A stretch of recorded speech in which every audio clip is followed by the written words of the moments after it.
Fall 22, Child Development 107, Module 3, which is Birth and the Newborn.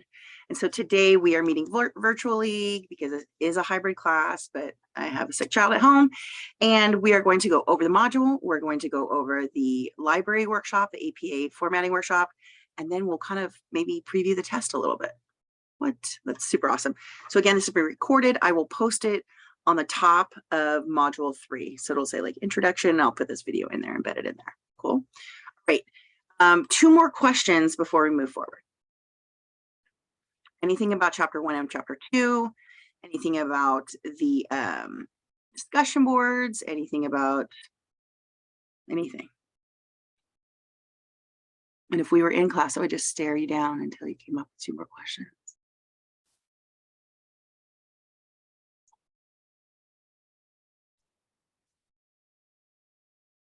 In chat, or you can raise your hand, or you can just jump in.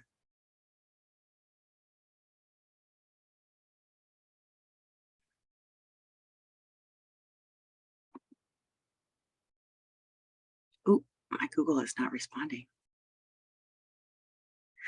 Hold on. It may have frozen me there for a second. Oh, it's like loading and loading weird. Okay, hold on. All right, let me see if I have any questions in chat. I don't really have any questions, but I just wanted to say I really enjoyed the discussion board for last week, the Cracker Baby one. Wasn't it fun? It was fun. I had fun coming up with like a little story and everything. Yeah. And now some of you are like, oh, that was so like lame. That was like so junior high school, whatever. But you know, the thing is, thank you, Holly, for sharing. I appreciate it. Like the thing is like in learning, if it doesn't make a connection to you, you're really not learning it. You're just like seeing it in a book and like puking it onto a test. Like that is not learning, right? Well, I enjoyed putting time into it as well. Like once I started getting into it, it was just like more exciting to actually spend the time on it. And I was sharing it with my friends and with my grandparents, and yeah, everyone loved it. And now, honestly, there's going to be times in like the rest of your life, you're going to be like, I'm choosing crackers in the grocery store, but what if those 2 hooked up? And it's true. You think about it, like, right? If so, it's like, oh, what if the fish one and the one with the poppy seeds? Like, would we have like a polka dotted fish one? No, my mom talks about it now. She's like, I'm just gonna eat these 2 together. It's gonna be our little And they're gonna baby. like maybe yeah, right, might as well. So yeah, It's so great. so we'll go over the discussion board this week, because we're talking about birth and the newborn. I'm asking you guys to reach out to somebody who has given birth, and you guys get to come up with 5 of your own questions, what to ask them. Yeah, because I used to do it as an assignment, but it seemed very prescriptive. Like it was really, I was giving you the questions that I wanted to ask. And now when you guys, after you read the chapter, then you're going to have questions. You're going to be like, did you know about this thing that like this little white stuff that's on the baby when they're born? And then your mom or whoever you interview, your sister, your cousin, or whatever, they're gonna be like, yeah, totally, my kids had that. And you're like, I had no idea what that was. So when you guys get to read it and then you come up with your own questions, you actually are really getting the answers that you really want to know. Can it be a parent? You can do your parent, you can do a sibling, you could do a neighbor, you could do a mentor, you could do a classmate, you could do whoever's had a live birth. Yeah, isn't that so cool? So how many here, by show of hands, can you guys know how to do a reaction, a show of hands? Show of hands, who has actually held a baby that's within about a week or 2 old? About 1 or 2 weeks old. Let's see. I have about, let's see what I can get here in gallery view. There's numbers of you. How many? I have 1, 2, 3, maybe 4. And if I don't see your face, you can just put your hand up. Giselle, 5. Yeah, so it's a weird thing. Like a 1 week old baby Kaylee, yes. Heba, yes. So about 10. It's a really interesting thing because you hold this baby and you're like, first of all, it's super tiny. And then you're like, oh, am I gonna break it? No, these things are super strong, but delicate. Yes, they're fragile, but they're also so strong. And then you're thinking, oh wow, as an adult, they are 1,000,000% dependent on an adult. They cannot do anything for themselves. Like a horse will walk in the first day it's born. We take a year. All right. So it's this awesome thing that another human life was like created inside of another. It's mind blowing. It's really mind blowing. So I tell people, if you can get a chance to hold a newborn baby within the week, if the mom lets you, right? Because there's all those moms who are like, no, you're not touching my baby. And I was a little protective even when my son came home for the first time. I was like, he was in the NICU for 6 weeks. So I get a little nervous. I was a little nervous. And then my sister-in-law came and she helped me out with that. She was like, it's okay. He's going to be fine, you know? And it's interesting. They are so strong. So strong. Okay. So that's my screen. That's my emails. You guys don't need to see that. But here is our canvas. Okay, cool. All right. Cause everybody see here module 3. I want to wait for one more question. Now that you're looking at it, you can even throw out a random question about childbirth. Like, you have questions about it? Are you like grossed out about it, weirded out about it? I have one more. Yeah, jump in. So are we just covering like natural birth, or are we covering like C-sections and all of them? All of it. Okay. All of it. I'll walk us through 3.1, 3.2, 3.3. So think of it this way: in college, and in like any class that you take, our number one job is to give you the full scope of that industry. It really is. Whether or not I would choose a water birth or a C-section or a vaginal birth. I mean, I clearly chose adoption, but no matter what I would choose, that's one person's choice.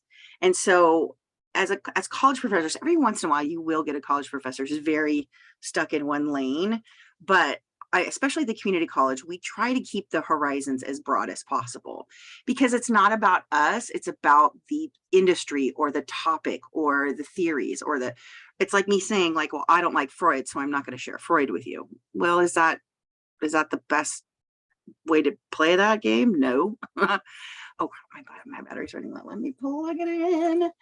And so it's this thing where, again, I mean, even when it comes to politics or philosophy, professors, our job is to give you the whole scope, and then you guys get to pick what in there. And I can even tell you, as we get into childbirth, always have a plan B. Always have a plan B. Even if you're like, I want a hippie water birth, that's cool. But if there's a complication that your doula or your midwife can't handle, then, have a hospital on backup, or, call 911 or whatever you need to do. And vice versa. The same occurs even in a hospital. You could say, I want to be knocked out. I want all the drugs. I want the epidural. It's going to be a C-section. I don't want to push a kid. I mean, like, you could go that way. And then guess what? There's a point where your labor kicks in, and then you're past the point of epidural, and you can't do that either. So always schedule a plan B or maybe a plan C. And so, yeah, that's a good question. Hello. Yes, question. Hello, I'll jump in. Hello, Mrs. Professor Laney. Hi. My question is there any free education for like pregnant women? Like, we can provide information about teratogens or the complications, or what are they going to be through the whole process? Isn't that is the greatest question. Hello. So you're saying, like, what if women were pregnant and they could like take this class, or at least the first 3 chapters? Yes. Yeah. I'm saying the whole class. I mean, honestly, had I not had this class before motherhood, I wouldn't have had a clue, honestly. Yeah, because we don't have any information about it. And I think all women had to know at least something about it. Yes. It's interesting because we have this natural wisdom as animals to, procreate and have animals. Like, we create more people. But there's this really interesting thing that, sometimes not knowing anything, and people just have this natural wisdom and everything's fine. However, things like that lecture on teratogens, that's a little scary to go through a pregnancy and not know that stuff. But how many people go through pregnancies and not know that stuff? 99.9%. I mean, how many people knew that word before you took this class? And so for those of you who haven't been pregnant yet, or your partner's not pregnant yet, or down in the future you have children, I know a lot of you are going to say, like, I don't want children. That's fine. That changes too. So it's this piece where, like, you learn these things and yes, share these things. So we can't make any classes mandatory. We used to have parenting classes, and we're going to bring those back. And we're also bringing back grandparent classes because I know a lot of grandparents are now raising their grandchildren. So here as educators, we want to make sure people have all that information, but we can't force it. So it's that piece that I can tell in your voice a lot that you're like, can I tell everybody I've ever met ever about this? Yeah. I know. And so, you know what, we can talk more about how to get the information out. So first of all, if you do know somebody who's pregnant, don't just jump at them and say, do you know that? No, I don't You're not want here to to scare them.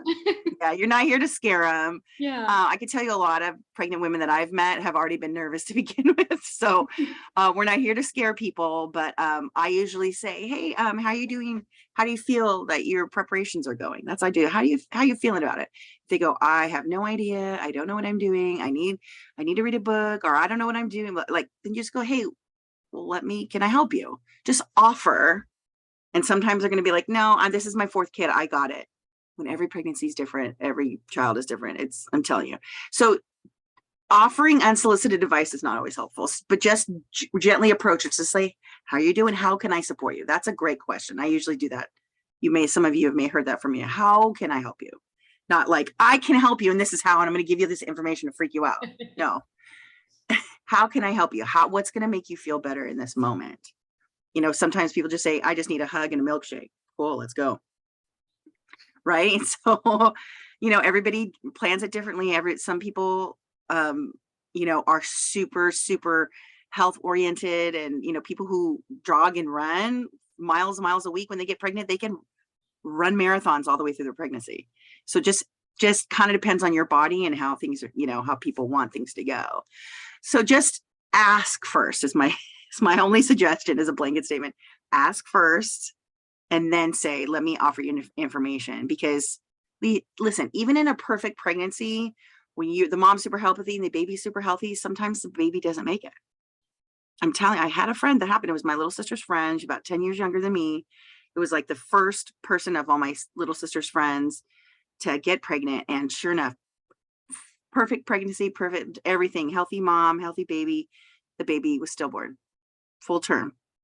So just know that there's still a lot of pregnancies that have complications, and stillborn children are still a medical mystery. Childbirth is not risk-free for mothers. It's weird because I want you to guys conceptualize this. You know, we have 2 Mars rovers. We have 2 rovers on a different planet, and one of them has a drone on it. So there's like 3 machines on a different planet. We even have a satellite around Jupiter. People don't really even talk about that anymore. We have like the Hubble and all the stuff that's way out and past Pluto. But a woman today in Orange County will die from childbirth. A baby. It's not risk-free. It's weird. We are such a high technologically advanced society, but childbirth is still risky. Still risky. It's really tough. It's a really tough situation. So more information is better, but let's not freak people out. Let's just keep up with that prenatal check-ins. You know, be as healthy as you can. You know, I'm not saying go run a marathon. I'm saying just, you know, walk and you know, self-care. But there's limits to self-care too. If you get a massage on your feet when you're pregnant, it could start a miscarriage. Yeah, there's certain parts of our body that are just like hands off, even though I want a massage. Just go with the feet up, like things like that. So there's a lot. Oh, okay, great questions, you guys. I can see that you guys are like milling it around. So let's just go through the module real quick. Then we'll talk about the library thing, and then we'll talk about the test. Okay. This part is just to read and watch, right? Say it again, Yuri. This part is just to read and watch, right? I'm gonna walk us through it like training wheels. Okay. I call this a walkthrough, right? So look at the little baby back here. Yeah. So chapter 3, introduction. This tells you right here. These are what we're trying to learn. This somewhere in this module, I will ask you these questions, whether it's in the discussion board, the quiz, right, and things like that. So again, we're talking about different methods of childbirth, stages of vaginal delivery. It's not just one stage and out. There's different stages. Explain why induction or cesarean section is necessary. And then talk about the common procedures for assisting newborns. We'll actually talk about newborns and how we see how they're doing right after they're born. There's actually a quiz right after you're born. You take a quiz within the first 1 to 3 minutes. Yeah, your life starts with quizzes. Trust me, it's a good thing, right? Last is examine problems in newborns. So again, read through these things and I'll walk us through and make sure that you get your first big discussion boards by Wednesday. Again, due date is Sunday, but the Wednesday shows me that you are planning for that due date on Sunday. I've had a couple people say, but the due date's not till Sunday, right? But if you're not working on it before Wednesday at 8 p.m., that means you're not going to get it in doing Thursday, Friday, Saturday, Sunday. Trust me, that's not a conversation when you cram it all in. When you start it on Wednesday, you can actually have a conversation between Wednesday and Sunday. Good. And then notes by Friday. Again, if you need to be late, just let me know. Same thing, the theory to practice, which is like a discussion board. That last part, if you've made it past the Wednesday 8, then I know you're going to do Sunday, which is awesome. And I could see all your questions and your curiosity that you guys learn together in the discussion board. Is beautiful. You're going to start seeing a lot more of my getting in there and like answering your questions. I carved out some more time for that. And then we have the reflection and then the quiz. You guys getting the feel of the semester? Getting that when maybe you work and when maybe you do your other classes and what days of the week? You guys getting the feel for that? Okay, good. Let me know if you're not. We're on week 4, but week 3 with the chapters. So if you're still not getting the hang of what's due and when, let me know. Let me know, and we'll make a calendar together. I have my own calendar. In fact, I'm going to show you that real quick because let's see, new share. Let's see if I have it. Oh, it's on my screen here. Let's see if I have it. It's on my desktop. That's where I'm looking for it. I make a visual schedule. It's for me and my son. It's a little gnarly, not gonna lie. Looks something like this. And do it by hold on, make it a little bit bigger. No, I'm not making it a little bit. There we go. So we wake up, we stuff together. Today was a little different, right? So I'm usually on by about 8 o'clock answering emails and whatnot. Today was more like answering calls and figuring out my schedule and then like emailing you guys, I'm going to be late. And then we have our class in person. I eat lunch after, and then I have meetings. These are my meetings. And then same thing with Tuesdays. I have 107 and then 110. And then these light blue parts is when I'm checking in with my emails and grading and doing all this kind of stuff. Notice right here on Thursday mornings, I put zeros on discussion boards. I sometimes will get to it Wednesday night. Then I also have another class right now and 2 other classes starting Monday and another class starting in October. 2 other classes starting in October. Then I have therapy on Thursdays, and then I run errands on the way home because it's always in Costa Mesa. Do therapy at sessions at home. Then I have a major monthly meetings once a month. On Sundays, we're doing a lot of stuff with the boy. And then on Sundays, we call it Set It Up Sundays. So grocery shop, chores, yoga, like all that kind of stuff.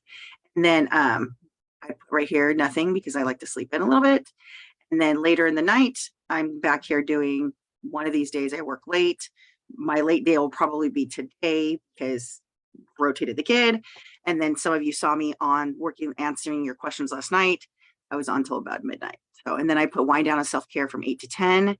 If I can get it at 8 o'clock, great. If I can't, then I made that choice. But sometimes this just helps. But I emailed this to all my coworkers, even my friends. I said, this is pretty close to what I'm doing.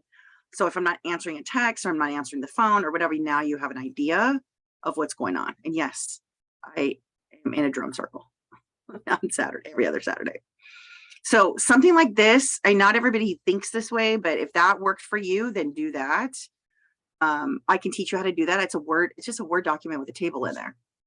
Yeah, it's not Excel either, which is sometimes Excel can be a little fussy too. But again, remember the computer does what you want it. Don't let the computer boss you around. So this chapter only has 3 sections, 1, 2, and 3. So preparing for childbirth, the childbirth, and the newborn, which is really great because this is how humans, we talked about last week, how humans are made. Now this is how humans are born. And so there's a piece on preparing for childbirth. Now, again, the person who put the book together, there's a mini lecture. this mini lecture, she kind of does all 3 sections. And so the first 90 seconds is really about this. But if you watch that mini lecture once, you'll get all 3 sections. It's up to you how you want to do it. Here's the PowerPoint and the PDF of that as well. And then I added this one. This is from First Cry Parenting. When I choose videos, I try to choose different sources. First of all, I try to use like a legitimate source, like the World Health Organization or the Center for Disease Control or babies.com. But this one's from First Cry Parenting. And so it's a little more a softer, gentler way. You know, they don't come out with a lot of medical terms, but it's, you know, again, a lot of women who are pregnant that are anxious. And so this is kind of like a softer, gentler way to talk about how to prepare. It's more than just packing a bag, right? So watch that when you get a chance. Then again, the video kind of overlaps on this 3.2, the actual childbirth, but let's see what else I added. Mini lecture, PowerPoint. So the stages of labor, and spoiler alert, you know who starts the labor process? It's not the mom, it's actually the baby. The baby's brain releases a hormone and connects to the mother's brain and says, I'm ready. That's not wild. So you guys get to watch about that. This one I just pulled off of YouTube. It's a very rare glimpse of the baby. It kind of looks like it's a live baby, but it looks like this picture. It's the actual sac where the baby is in the placenta, but they have it outside of the mom. And I'm not going to show you right now because I want you guys get to see that. It's literally outside of the mom, and then they pop the sac, and then the baby's born. It's wild. It's very, very rare glimpse. It's like TikTok, but it's YouTube's version of TikTok. And then when we talk about a cesarean section, what that is, and again, here you see the spinal column of a mother, and these are the hip bones right here. Sometimes if children cannot fit through the hip bones, if you have a large child and a small mom, they're not going to fit through there. In fact, when baby is born vaginally, you're going to see their head is kind of like toothpasted a little bit. Yeah. So a child that's born with a, Mom, you're grossing me out. You can shut my door then, love. I said, you can shut my door. And he said, I'm too lazy. No, I'm going to leave it for now. Thanks, love. So anyways, if a child is born vaginally, sometimes they're kind of like squished out. I'm not going to lie. Really, you're going to see that over the course of your life. But a cesarean, when they have to do a surgical incision right here, like in the lower abdomen, and then the baby's like gently pulled out. It is surgical for the mother, and they have to like suture her, do a lot of stitches and things like that. It is surgical. Usually the mom stays a day or two in the hospital, but the baby comes out like perfectly. Like they're just like they're not squished, they just come out perfectly. So there's this give and take, this balance between I want to have this child naturally, or this child has this natural process, versus it's safer for the baby to come out via cesarean section. Now, because the cesarean is a surgical process, and there's a lot of stitches. I mean, they have to go through your muscles, they have to go through your skin, things like that. It is not recommended to have a vaginal birth after, because that pushing piece could actually rupture all the stitches, even if it's years and years later. You have people that are called birthing coaches now. So when she says your successful VBAC, which is a vaginal birth after cesarean, VBAC. And I spelled it wrong here. I put a K, it's a VBAC. Okay, so I'll fix that. And so I put this birthing coach in here. Now, again, people have different options for birthing. And so that's why I wanted to show somebody who's a coach, which is kind of like a doula, kind of like a nurse, but not really. So again, these are just options. And then 10 different birth types. So this is from fatherly.com. I want to make sure that the gentlemen are represented, and the gentlemen are equally represented and aware. So if you didn't know that there's 10 different birth types, there are. So yeah, there's a lot. And some of the videos are a little bit more, some are more graphic than others, but it's up to you. You guys are in college. Every once in a while, people are like really grossed out, and some people are like, yeah, that's no problem. Let's see. So 3.3, now we're talking about the actual babies, which is very cute. Okay, good. So again, this lecture covers all the sections, 1.1, 3.1, 3.2, 3.3. And now we get to talk about the quiz. the quiz. So we're going to learn about the Apgar. Apgar is actually somebody's last name, Virginia Apgar. In fact, I'm going to show you a picture of her. I found a video of actually her.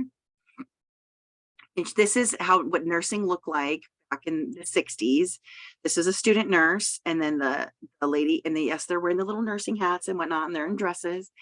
And the lady will say, okay, so what is the Apgar? And she says, well, it means appearance. It means their presentation, their respiration, their grimace, and things like that. So again, I'm giving you here the Apgar. And so when a baby is first born, you can see this baby right here, right? Crying, that's a good sign. And so you get a score that's either a 2, a 1, or a 0 in each of these 5 categories. 2 means that you're top of the game. And again, you're not going for perfection here. But if you measure a child in 1 minute after birth and then at 3 minutes after birth, if that score goes up, you know that things are doing well. If the score stays the same, things can be fine. If the score is going down, that can give you indications of things like maybe their heart valve is immature, maybe they are premature, maybe there's some respiration issues. Sometimes quiet babies may have neurological issues. And so the Apgar really just gives us an idea. You want to have the score of 1, at least 1 in each category. That's like basically passing, you're doing fine. 2s means that you're robust. Again, a screaming baby is robust. But sometimes, babies aren't breathing regularly. They don't have that good, Christy. Yes, you were just talking about the bones of the mother. Yes, some women have wider bones than others. Yeah, it's fantastic. And so the Apgar test, and I gave you an example here. So this is how you learn about Apgar, but this is an actual dad who recorded their child, and his name is Cliff Turrios. You'll see what it actually, and you'll hear the terminology, you'll hear the nurses and doctor talking about it. Oh, Apgar 1, Apgar 3, Apgar 2. Yeah, this baby's doing really, really well.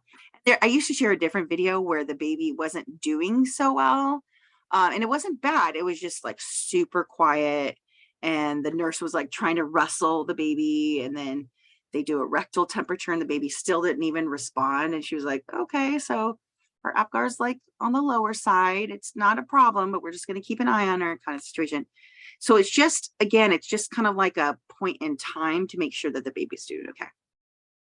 Then we do talk a lot more about low birth weight. And this is a local doctor. This is Chalk OC. We have some of the best doctors here in Orange County.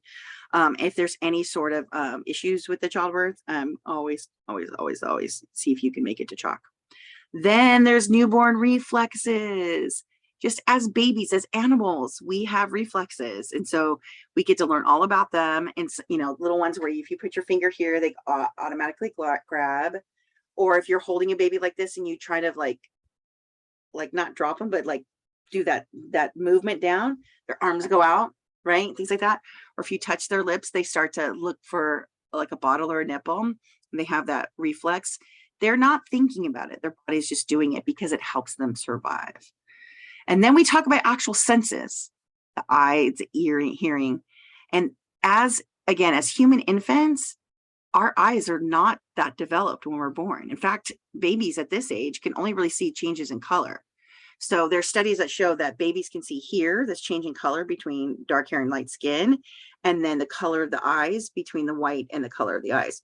So if you have light skin and dark hair, and you have dark eyes and the whites of your eyes are clear, that's what the baby connects to first. And then their eyes start to come into more focus, and then 3D in a few weeks. Yeah, it's pretty wild. But we'll talk about how babies can taste and hear in the womb. Yeah. And so again, we have a lot of things to learn about babies here. Then these other little terms, right? So lanugo is just the technical term for just a hairy baby. You get all these little baby hairs, but sometimes they have them all down their back. And it's not a big deal. It stays there for a little bit and then it goes away.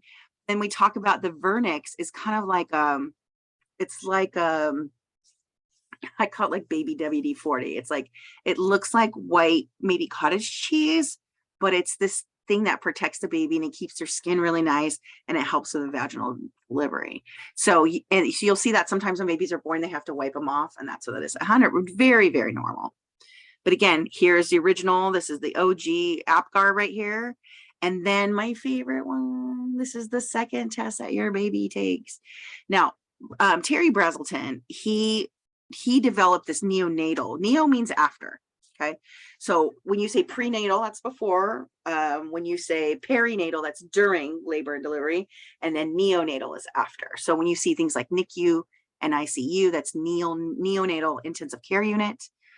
So neonatal just means after birth. And this is this little grandpa type guy. This is him down here. And he learned that babies are so sophisticated, even in the first 2 days that they're born, that they can like shut out certain stimulus like lights and sounds. So they're not crying all the time, because their job is to actually sort of sleep and get stronger and healthier and then choose what they interact with. So he's just this great little grandpa type, and he did really a lot of great work about how infants adapt to their environment immediately. I mean, within days. It's a beautiful thing. And I did add this little piece about him because he did get the Presidential Medal of Freedom from President Obama. Full episode from YouTube, no subscription needed, about babies and sleep. Did you know that babies can have nightmares? What are they dreaming about? Like, I love it. Or if you watch them napping and they're like, because they're dreaming about drinking and eating. I love it. So it's just an episode. It's not like a huge documentary, but it's like a 30-minute episode. So yeah, please watch that, because this kind of tells you, even as adults, we heal and we grow. Baby, it was no milk. I had no milk. Oh my gosh, you were out of milk? Yeah. Is that why you're like super duper on milk again right now? No. Making up for it? Okay, I love you. That's teenager kryptonite. I love you. Pew, you saw that. He was getting on the bus the other day, and I was like, I love you. He's like, I know. And I like yelled out the door. He's like, getting on the bus. I love my teenager. The bus driver like cracking up. I was like, if you're embarrassed about me in the house, oh man, I'm gonna take that out front. Feel bad. I am a crazy mom. Let's just go with that. So the chapter's pretty short, but the videos are very, very impactful. So you guys got the notes. I don't have to really go through it with you. I'm starting to grade the notes more. And so you're going to get these feedbacks from me. Like, again, if you got the 2 pages typed and like you gave me like 1 3/4 page, I'm going to be like, hey, maybe this one's like at 8 points, right? Give us a little more next time, things like that.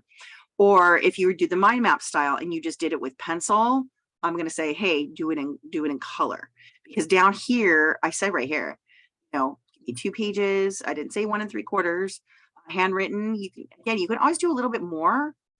When in doubt, just do a little bit more, right? Because I usually go over 2 pages whenever I type. Yeah. But that's why I'm giving you guys the minimum.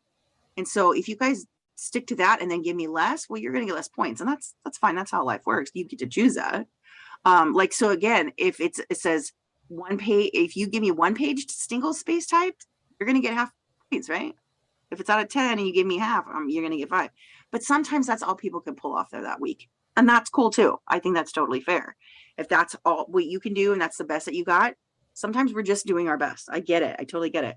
And 5 points is not going to kill your grade. It's not. And same thing for mind map. I put in color preferably. So if you're just doing it in pencil, I'm going to say, hey, maybe that's a 7 out of 10. Or if you didn't do a lot of the chapter terms in there, I'm going to be like, maybe that's a 6 out of 10. So give me what you got, because again, kind of like what Hallie was saying, like if you get into it, it makes more sense to you. And even if half of yours are typed and the other half are handwritten, and then you want to do a mind map for some of them, or do like, handwrite it, but then also do little diagrams, I'm cool with that. I don't get really hyper. As long as you give me enough, I'm good. You can give me even in a different format, however you want to do it. For typing up the notes, as you said, 2 page single space typed, like as you say, we can go over 2 pages. Yes. Will you you won't be taking points off, right? I do not take points off for extra awesomeness. I actually will give an extra point or 2. For I go over a 2 page all the time. Yeah. So you're just going to see my grading getting in there. Yeah.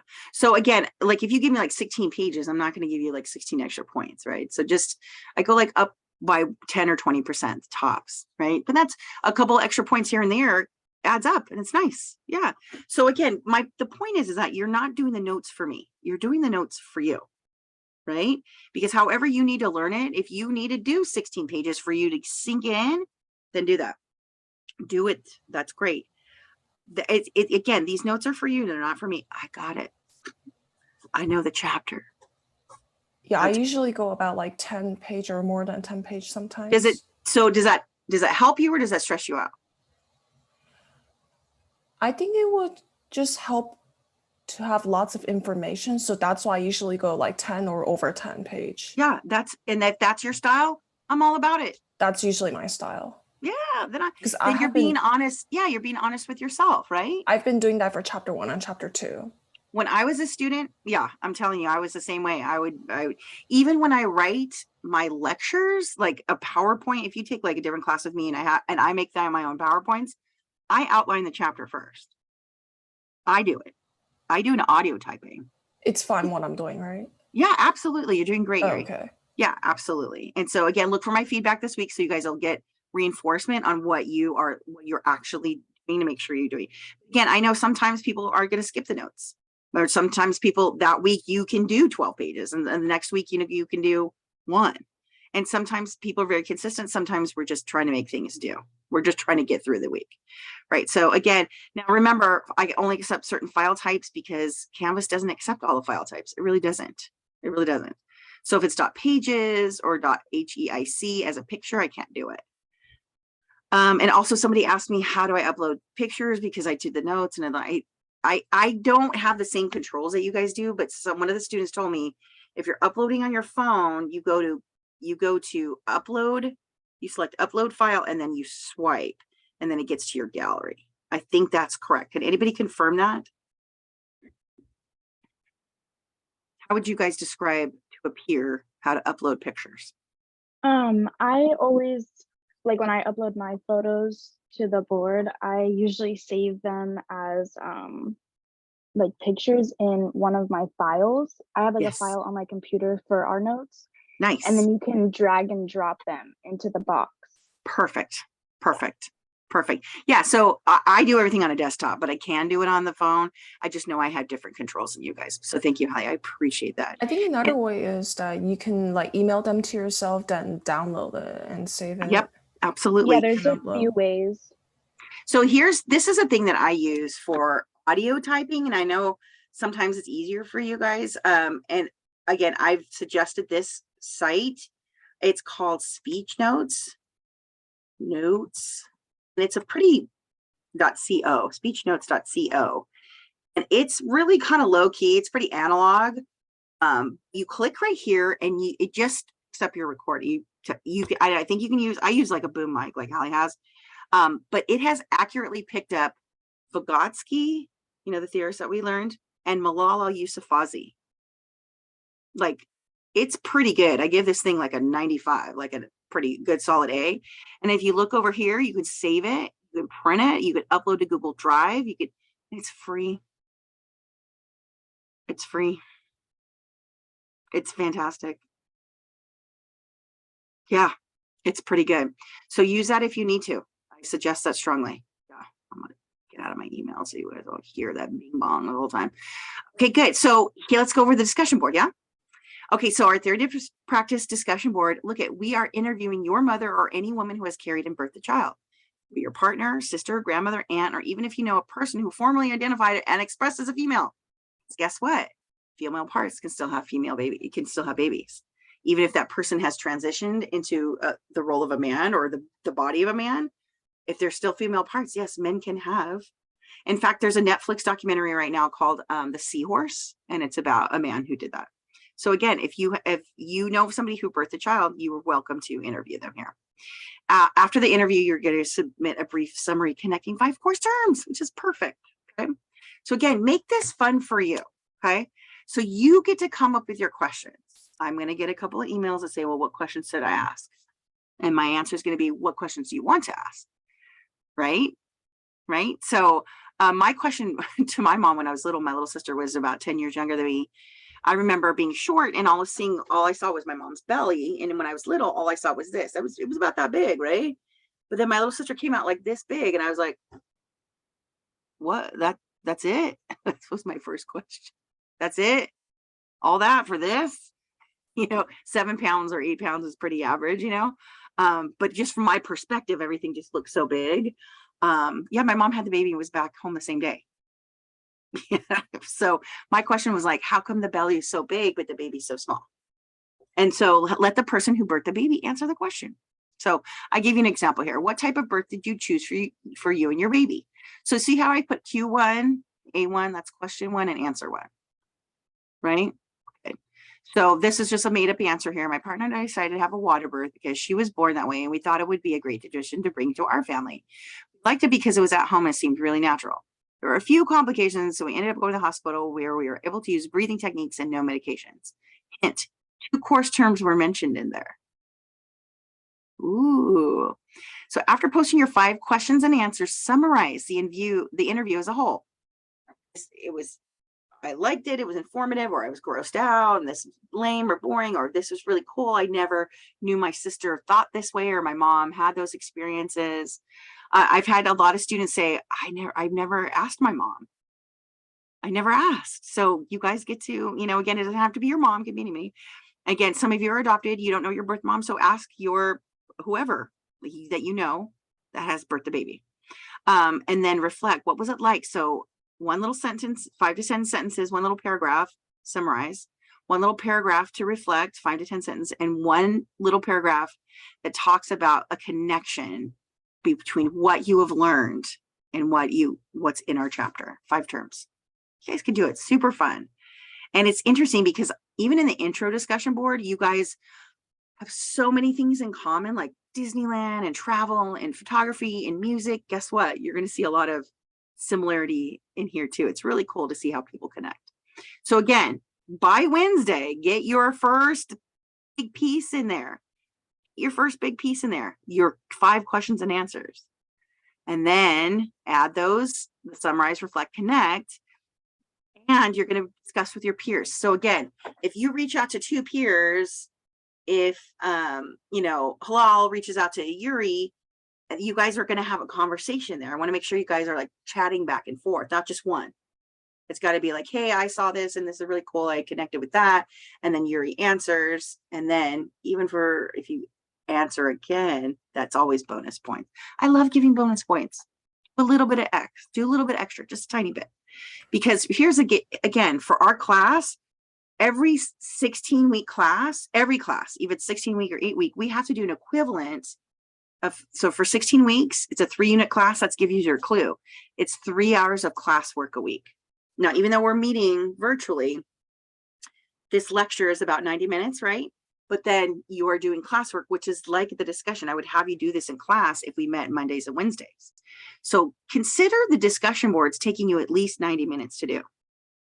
Yeah? It's going to take at least 30 to 60 minutes to interview a person, and then 30, 60 minutes to write the rest of it. So do this, again, if you want to do that visual schedule, block it out and say, Wednesdays at this time, I do my work for this class. It's like the lecture, right? So again, if people go, oh, the discussion board only takes like 10 minutes. Nope, it takes more like 90. And some of you go a little bit longer, some of you are a little bit shorter, but that's about average, okay? And then again, like, show me what you got, because I want to give extra points. I want to give extra points.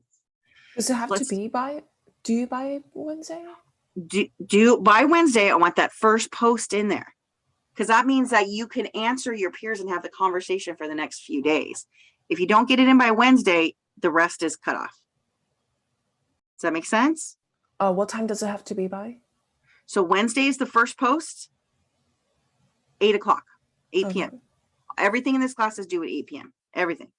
Unless it's a reading page. If you just need to read it, you can read it whenever, right? Because it's not really an assignment.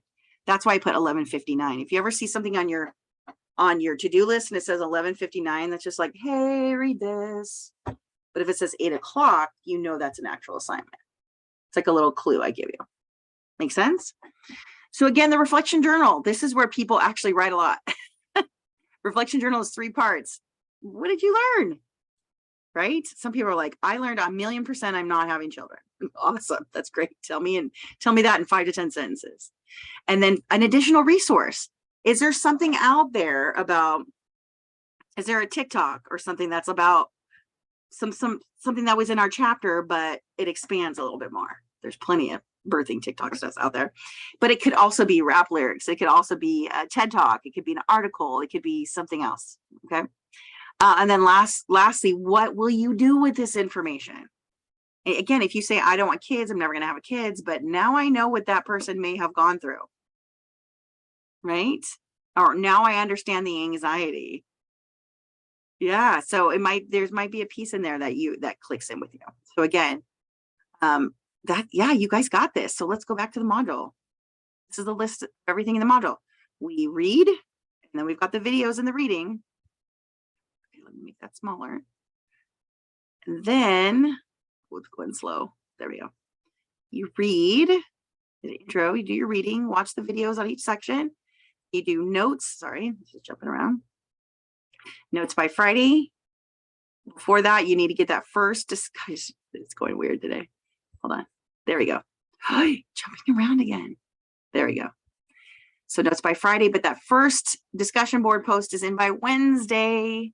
This 18th is the final due date. By Wednesday, I know that you're committed to the process. That's why I cut it off on Thursday mornings. If you're not committed by Wednesday, I'm not taking it. I want you guys to get in there, because this is how, again, you replicate how you talk with your peers. How you talk with, say again? Will you be taking points off if we don't have it by Wednesday? Yeah, if you don't have it by Wednesday, I put a 0 in. So I don't do late points on discussion boards at all. So if you guys are like, oh my God, this week is going to be so busy, I'm not going to be able to get to all this stuff, but I know she's pretty flexible. Tell yourself she's not flexible about the discussion board. Get that in by Wednesday at 8 o'clock. So then you have time to actually have a discussion, because the notes can come, they say Friday, but they can go on Saturday. They can go on Sunday. They can even go on Monday if you let me know ahead of time. Yeah. Same with the journal. Sometimes people get everything done and then they go, oh man, I forgot the journal. Get that in by Monday or Tuesday, but not the discussion board. Get that in by Wednesday. And so you can do the rest of it by Sunday. And then lastly, you have a quiz. Super easy. You guys got this. Now, by this week, by Thursday, I will bring out the exam. Wait, when? By Thursday. So I let everybody get into the chapter, start working on your stuff, and then I post the exam. So I will show you what it looks like right now. When's the exam due? It's due Sunday, but you can take some extra time if you email me ahead of time. Some people are like, just barely got chapter 3 done. So can you give me a couple extra days on the test? And my answer is yes. Okay. The only thing that's a little bit tricky is that I will only grade the test if most of the class has it turned in. There's no reason for me to grade a test one here and one here when it comes to plug. So it takes about a week for everybody to get their tests in, and then I grade them. Does that make sense? So is it multiple choice or is there a written response as well? there's both. So Okay. again, Yeah, can you show us what there through the is? years of all of this, I realized that some people are really good at multiple choice and some people overthink it and blow it. Some people are really good at true false. Some people are overthinking and blow it. Some people are really good at essays and other people are like, I'm going to skip that completely, right? So I do it all. I do 10 multiple choice, 10 true false. I do 10 matching. I do 10 of something else. Sometimes it's a diagram or a video or something like that. And then 10 on an essay. And that's the same format for all my tests. So multiple choice, true, false, matching, some other something, and then an essay. Now the essay is 10 points. Because you guys are here today, I'll give you a heads up on what that essay question is. Now I'm going to give you the inside track on the essay. No matter what the essay is asking you, you could open the test on Thursday, go scroll all the way down to the essay, because that's last, cut and paste it, pull it out, put it in a Word document, and work on it. You can work on it with a friend. You guys just can't copy each other's essay. Yeah.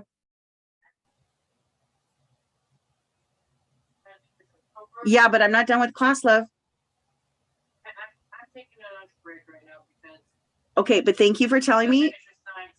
Okay, thank you for telling me, but I can't take a break right now until 11:45. Your doors Okay. my piano. Okay, thank you, but quietly, please. Oh my Lord. Modern parenting. Okay, so I'm going to just scroll through the test super fast and go all the way down. So again, I do this little like intro format. This is what we're doing. It's on chapter 1. So yeah, I do multiple choice, true, false, matching acronyms. Now I What is do give that? a, do you know what acronyms are? What is it?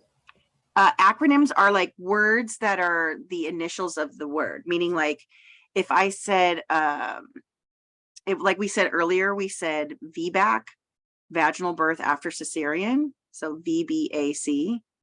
So an acronym is just like the words that stand for it. You've seen them everywhere. We all have them. Sometimes we just don't know that word. And then numbers, I'll ask like numbers that we've learned in this unit. Now it's chapters 1, 2, and 3. So anything from the book in any one of these chapters, right? So again, some of these things are super easy. You just kind of flip through the book. And then one essay for 10 points. But I forgot to tell you, do I put in 5 points extra credit? Yes, I do. Do most people blow it off? Yes, you do.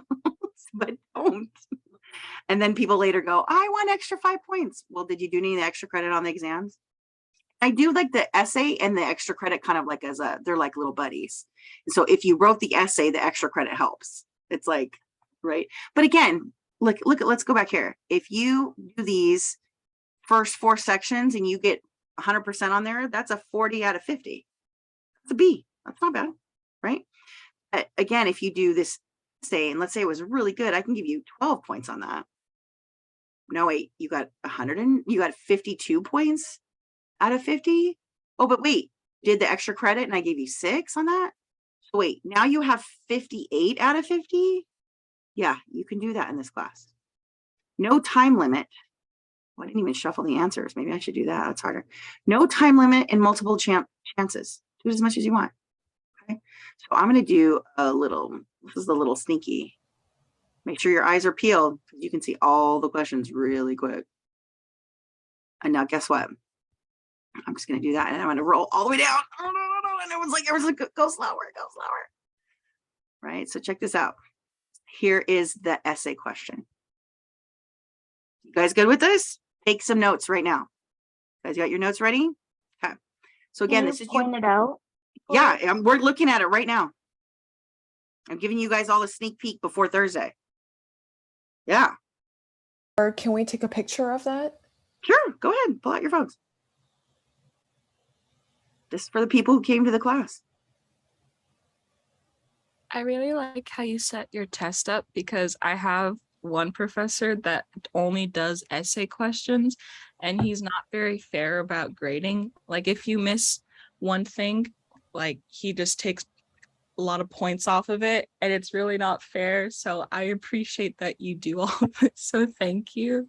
I have to thank you, Christy, for the feedback. I appreciate it. I have to tell you, I took my CBEST a number of years ago to be a substitute teacher. And there's like a writing, there's like an essay portion and there's like a math portion, whatever.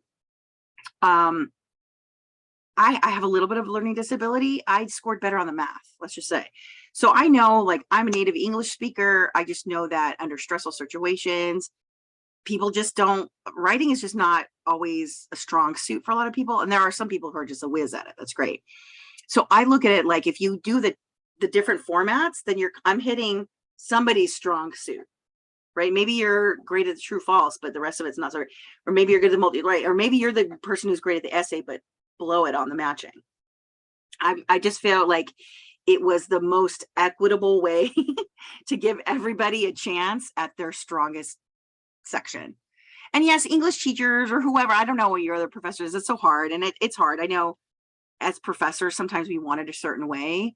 And I was like that at the beginning. I really have to tell you, when I was like, at the beginning, I would just really ask the questions that I was interested in. And I was like, well, that's not fair. You have this book with all these different sections. And so I literally get very specific about it. So, the first chapter had 5 sections, right? And chapter 2 had 2 sections and chapter 3 had 3 sections. And so I try to ask the equivalent. So out of like 10 true false, I try to do 3 from chapter 1, 3 from chapter 2, and 3 from chapter 3. And then there's one left over, right? So then I throw one in. But then let's say I use that extra one was from chapter 1. When it comes to then the multiple choice, I'll do the 3, 3, and 3 again. But that extra one, I'll do it from like chapter 2 or 3. Do you see what I'm saying? So I try to make it as equitable as possible. I'm very, very mindful of it after looking at some of my old stuff. I mean, I've been doing this for what, 10, 15 years.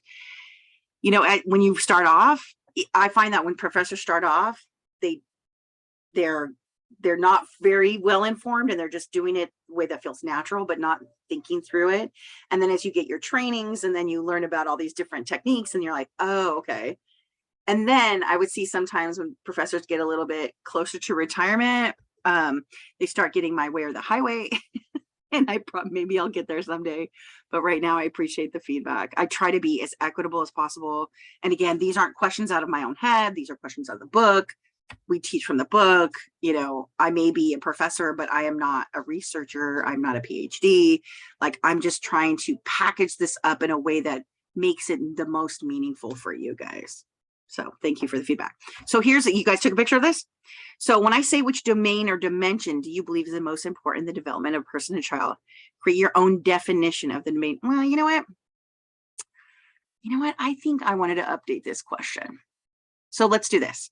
This question, I'm going to move to maybe exam 3, because we haven't even really talked about domains and dimensions. Unit exam number 3.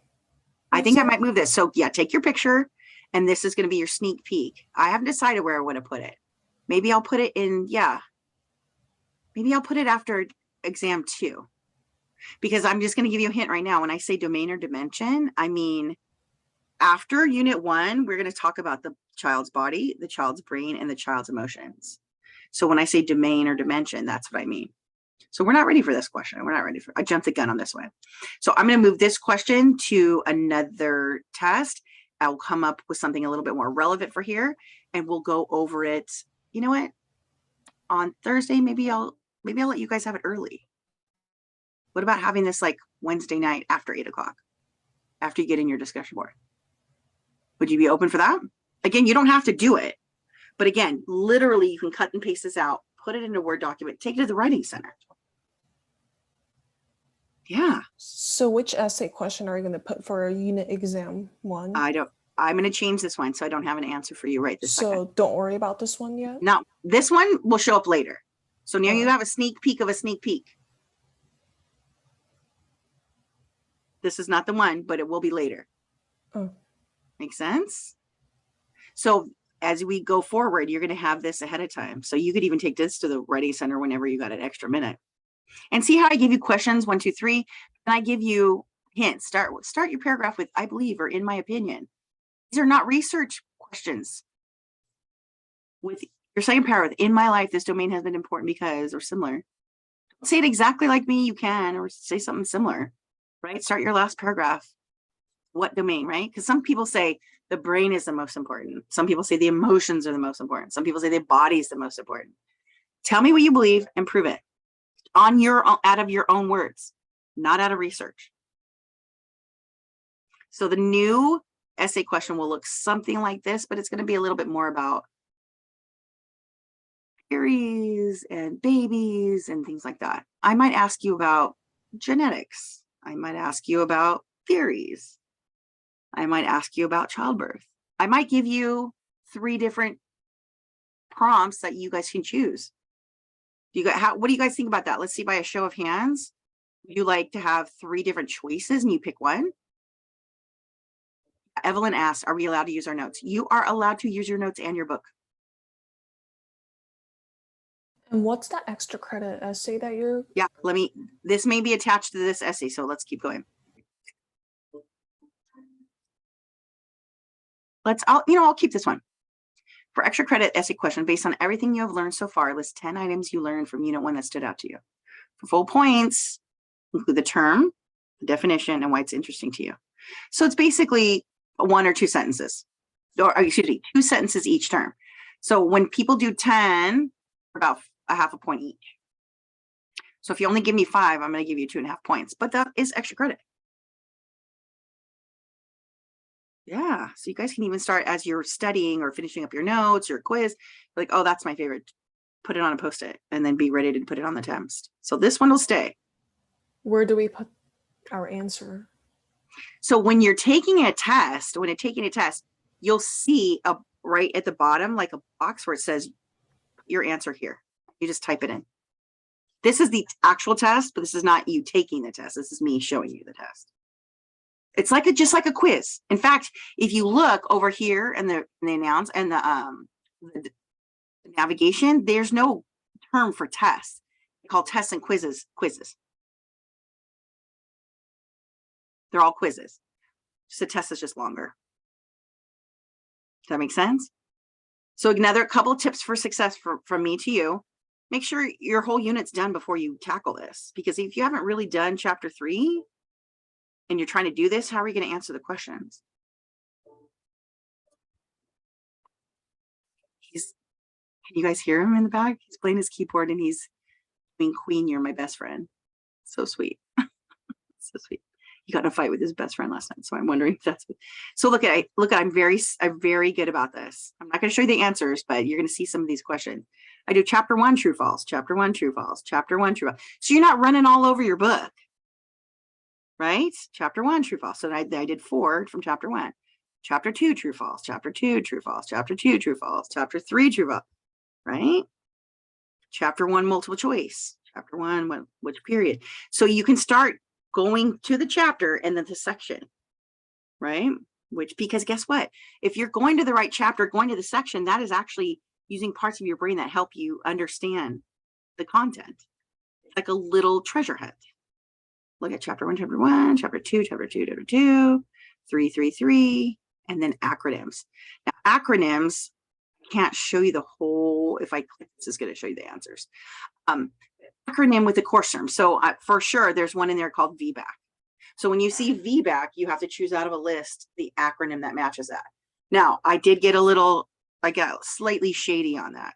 So sometimes actually, all the right terms are in there, but I also added terms that are kind of silly, but it's to throw you off just a little bit, but not too hard. They're truly silly. And then chapters 1 through 3, matching crucial numbers. One of the questions I can tell you right now that says, how many sperm does it take to fertilize an egg? Anyone know that answer? 1. 1. Yeah. So things like that. When I say matching crucial numbers, it's stuff like that. It's not hard. It will take you a good 30, 60 minutes to get this done, but you can do it as many times as you want. So again, some people go, okay, I don't have time to do the essay right now, or my brain is not even there. I'm just not there. Cool. Just do your true false. And then, maybe you're on your break at work or whatever, you have 10 minutes before your next class. Just do the true false, or just do the multiple choice, or just do the matching, or just do the numbers. I even told one of the other students, just go through it without looking at your book maybe and see how many questions you get right. Maybe you get a handful right. Maybe you got most of them right.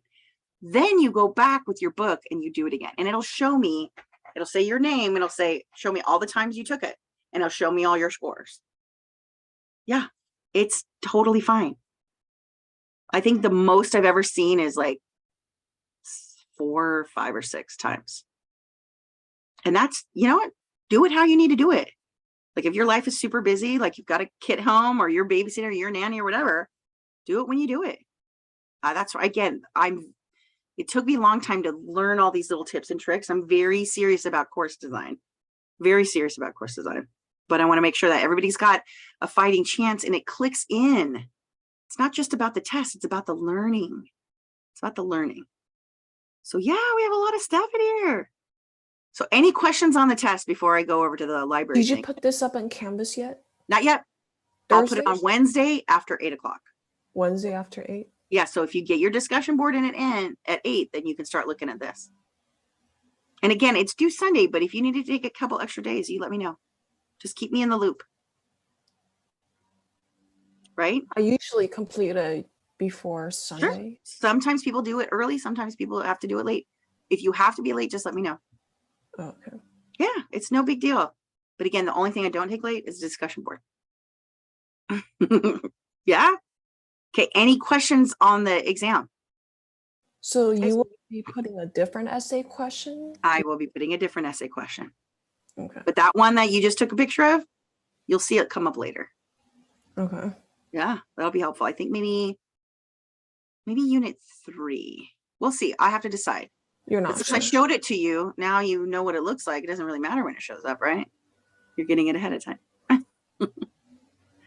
Yeah, again, a stressed brain is not a learning brain. And I'm not giving you all the answers. I'm just giving you a sneak peek. And even if you wrote all this stuff down right now, you'd still have to go look it up. So good. Any other questions on the exam? I'm going to move over to meeting controls. I'm going to move over to library assignment. Again, the library assignment I put on, it's just so you guys know the APA formatting. And let's see how I did it here first. Okay, so if you haven't done this yet, you can go over to assignments. And this is kind of like the library of our class. Okay, now you can't see everything because I don't have everything like available. But like, for example, if it came down to notes, let's see, prep week items, you guys have already seen this. For your professors, if there's a little green dot, you guys have seen it, right?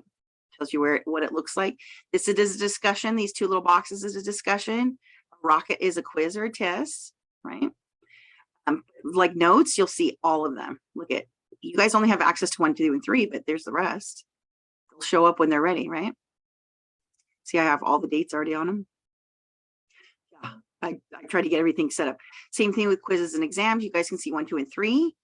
Then it goes exam, and then it goes 4, 5, 6, another exam, 7, 8, 9, another exam, 10, 11, 12, another exam, 13, 14, 15, another exam. Yeah, so that's all of it for the class, but why should I give you all of them? Because we're not ready yet. So this one I will open up Wednesday at 8 o'clock. So down in here, when we do, let's see, portfolio, we'll talk about portfolio next week. Our workshop called Self-Paced APA Citation Workshops to Avoid Plagiarism. I named it this, I put it in our class, but it is hosted by the library.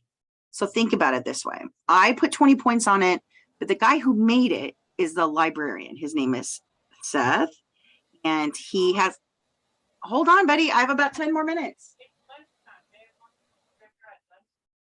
No. He wants to watch TV. I'm like, you're home from school. You're not watching TV till after school. So This is the question I had. Yeah, I know. So it was a little confusing because keep in mind, this is new. I haven't even really done this. And so I did enroll in it just like you guys, but because I'm a professor, it didn't let me go through all of it. So what the point of this is, you guys know what the format is of college. Now, keep in mind, this class is an intro class. I don't expect perfection. I'm introducing this. Now, some people know APA because their high school did it or their former college did it. Great. By the end of the semester, I want us to have a good grasp of this, but right now it's like training wheels, yeah? We don't expect kids to know how to ride the bike the first time they get on it. Same thing with APA. And plus some of the rules and formatting has changed. So what you're going to do is you're going to go through this class and take all the little videos and quizzes that Seth gives you. Now he's a little bit more strict. He has a quick little video and then sometimes a 2-question test or a 4-question quick test, and you only get 2 chances to take it. That's not the end of the world. Is it multiple choice? Some of them are multiple choice and some are true false. And he gives lots of hints. Okay. We want you to know this stuff. We want you to know this stuff. So we're trying to make it easy, but not too easy, right? Somewhere in the middle, right? So when you're ready, you enroll. You can either click this link or that link. So I already enrolled. It's the same thing, right? It's the same thing. I do it in 2 places because sometimes people don't read it up here. But I was like saying, why is there 2 enroll here buttons? It takes you to the same hyperlink, which takes you to the same place. I can put the hyperlink in there like 30 times if I wanted to. Right. So because I enrolled in it puts it on the dashboard. It looks like another class. So let me show you on my dashboard. Oh, so is it kind of like this? Yeah, it's red. And so you'll see the classes I teach, 2 107s, 110, a 123A. And now I have on here CC Library Workshops Fall 22. So it looks like a new class, but it's called like a drop-in module from the library. So click it once, and then literally just go through it like you're, now again, he has 3 classes in here. We're not doing finding articles and we're not doing MLA. We're just doing APA. You scroll down to APA, you start on the first part. It's gonna be like, hey, welcome. Are your modules?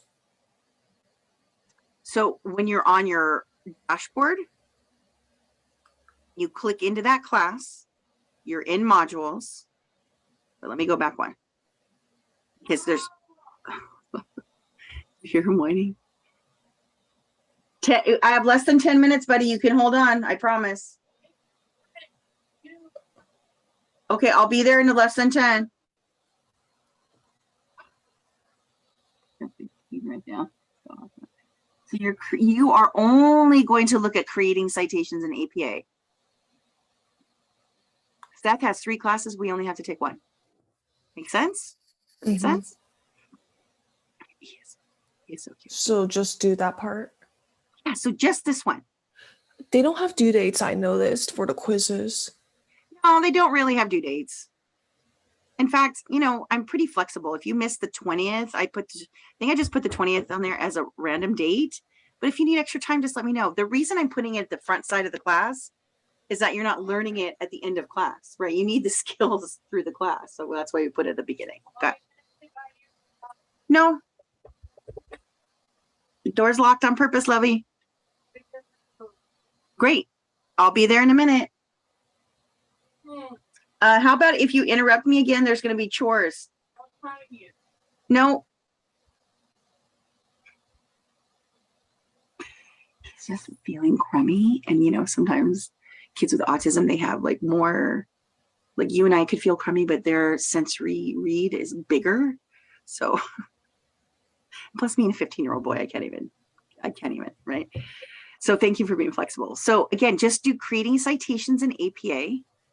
And then just click welcome to the workshop. And then if you look, he has it all laid out. He has it like, instead of saying chapter like I do or module, he just does it like this. What is APA? Why cite your work? And here's your quiz. Yeah. Here's your quiz, 4 points, it's 4 questions. Here's your quiz. It's 1 point. It's 1 question. Here's your quiz. It's 2 points. And yes, I got 100%. I was like, I better get 100%, right? And then you there's get 2 chances, right? You get 2 chances, yeah. And then Noodle Tools is where I stop because I can't, because I'm not a student. It won't let me use it. So you guys get to learn about Noodle Tools and take a quiz and then overview and conclusion. And then you have 1 more 3-point quiz.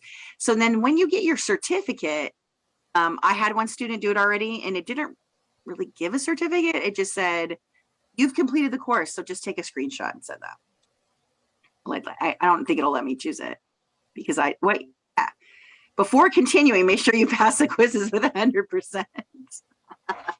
So it kind of looks like that. And so you put your name in or whatever. So. What certificate is it? You know, I don't know. I think it's just a Word document. But for one of my other students did all this and it didn't work for her. So just take a screenshot. What do we have to take for a screenshot? I don't know yet. I don't know yet.